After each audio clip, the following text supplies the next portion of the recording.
Bonjour tout le monde, c'est Sandrine. Alors je suis heureuse de vous retrouver aujourd'hui pour vous présenter les runes sorcières que je me suis faites. Alors je vous avais présenté déjà ce gros livre-ci, c'est le traité des usages et savoirs de sorcières aux éditions Secret d'étoiles.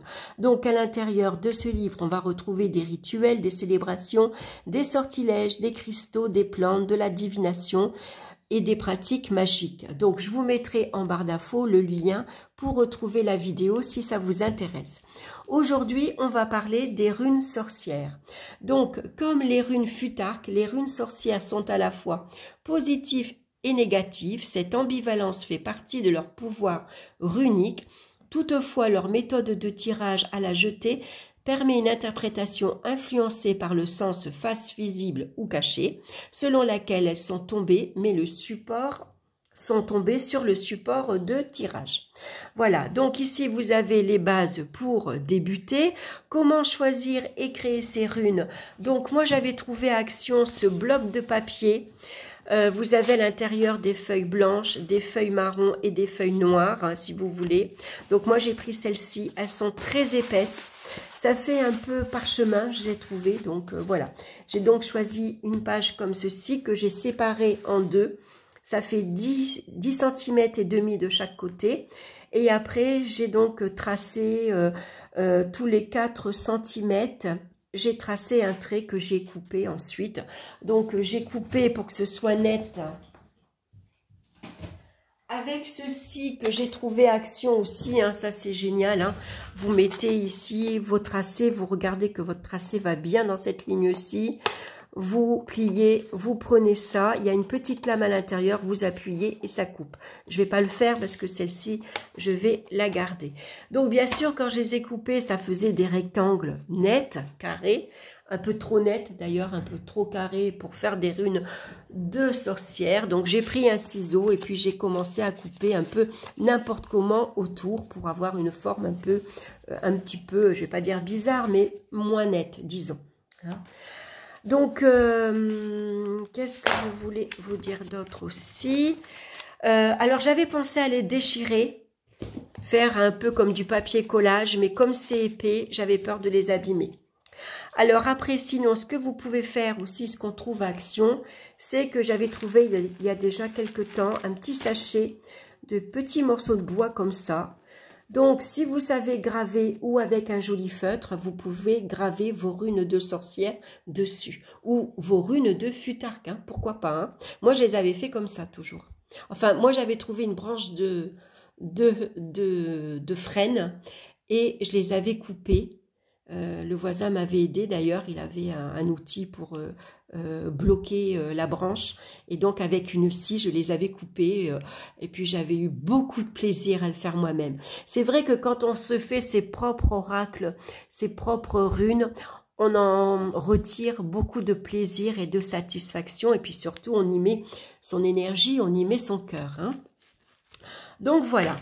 Donc ici, dans ce livre-là, vous avez donc les bases pour débuter, bien sûr. On retrouve ensuite une page avec toutes les runes ici, donc il y en a 13, il n'y en a pas beaucoup. Les significations sont assez faciles à retenir, donc vous allez le prendre très vite en main. Alors, vous pouvez faire aussi une photocopie si vous voulez de la page, les découper, et puis ensuite, pourquoi pas les coller sur votre support. Hein. Voilà, c'est un exemple que vous pouvez faire. Donc ensuite, on va avoir la signification ici des runes. Donc je vais peut-être, voilà, voilà, je vous remontre. Donc les runes ici, vous les voyez mieux, hein, puisque j'ai donc zoomé.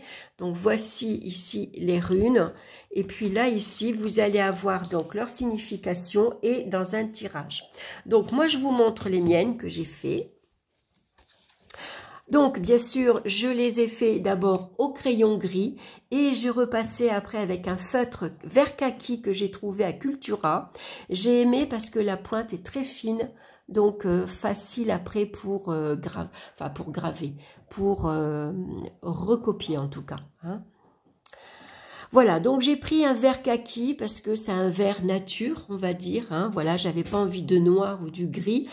Si j'avais eu un feutre doré, à la limite, je les aurais fait en doré. Vous le faites à la couleur que vous voulez et sur le support que vous voulez, hein. Moi, je vous montre simplement comment moi j'ai fait. Alors, ici, on a le soleil. Donc, bien sûr, ça sera la planète du soleil, le signe du lion et l'élément feu. Donc, cette rune représente le début de quelque chose de nouveau ou un changement significatif dans une situation difficile. Bon, je vous lis quelques phrases, hein. Ensuite, on a la lune. Donc ici, c'est le signe, c'est le cancer, l'élément eau. Cette rune représente de grands changements lents et sur le long terme. Elle symbolise une période de transition durant laquelle les choses ne sont pas encore précises ou définies. Ensuite, on a le vol, ici, hein, c'est la planète Mercure, c'est les Gémeaux et c'est l'élément air. C'est la rune du mouvement et des communications, mails, lettres, appels téléphoniques, visites inattendues, etc. On a les anneaux qui est associée à la planète Mercure au signe de la Vierge et l'élément de la Terre. Elle représente essentiellement l'union des deux éléments produisant quelque chose de nouveau. Elle annonce bien sûr les contrats, les accords, les associations, les syndicats, le mariage, etc.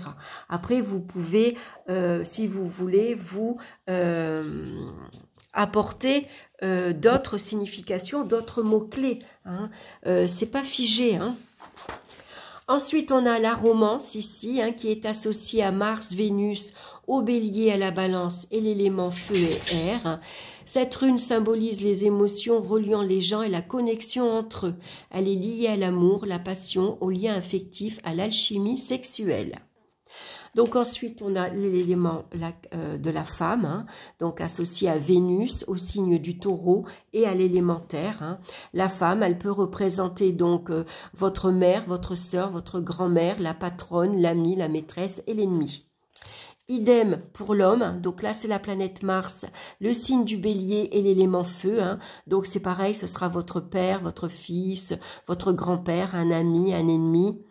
Un voisin, qu'importe. Ici, c'est la récolte qui est associée à Jupiter, à la planète Sagittaire et l'élément feu. Donc, la récolte est une rune très positive liée à l'abondance, la croissance et aux avantages sociaux. C'est aussi votre récolte à vous, hein, par rapport à ce que vous avez semé avant. Il est temps maintenant de profiter, hein, de votre récolte et puis aussi de prendre un moment pour soi également, hein. Donc, j'aime bien, ça représente un petit bonhomme qui sourit.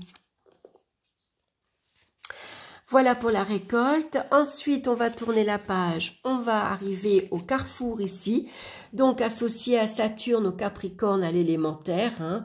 Cette rune représente la croisée des chemins en opposition. Ici, vous êtes un carrefour, tout simplement, avec plusieurs directions qui s'offrent à vous, hein. Donc, si vous êtes habitué à lire déjà quelques oracles, si vous êtes habitué au tarot, vous pouvez d'ailleurs associer les cartes comme la lune, le soleil.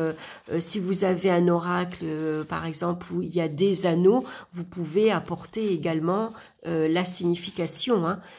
Pareil pour le carrefour, par exemple. Là, ça pourrait, si vous avez un jeu, le petit Lenormand, où on voit deux chemins différents, hein, deux chemins ici qui s'opposent, vous pouvez prendre la signification qui va très bien avec, par exemple, les carrefours.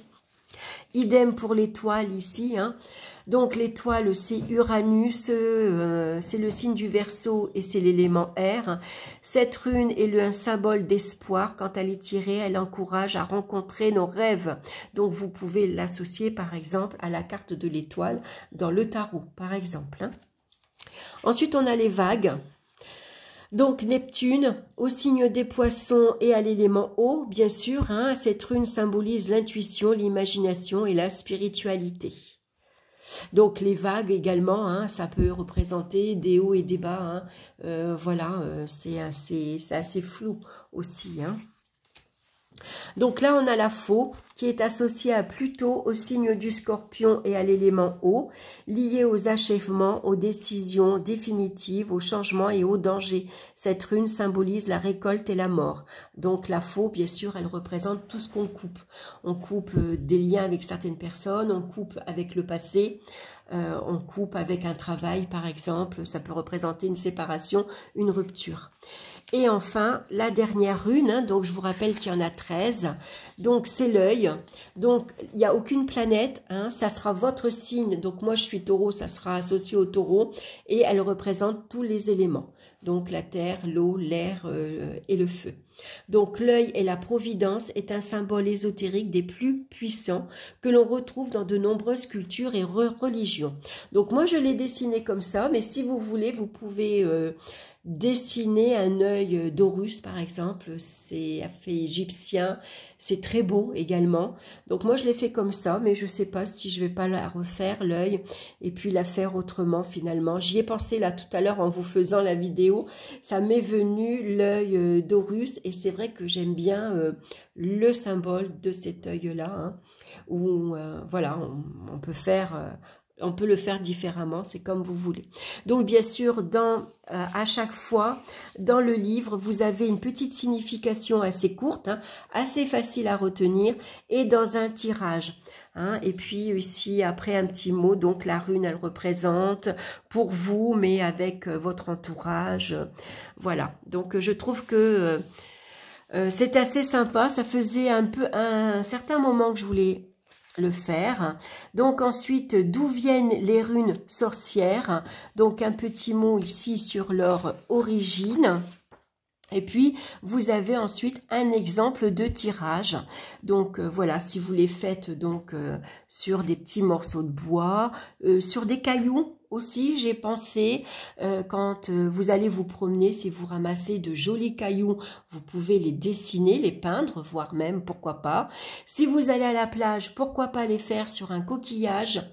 J'y avais pensé aussi, je trouve que c'est sympa. Alors bon, moi j'avais l'idée de les faire comme ça, mais je verrai, peut-être que je les referai.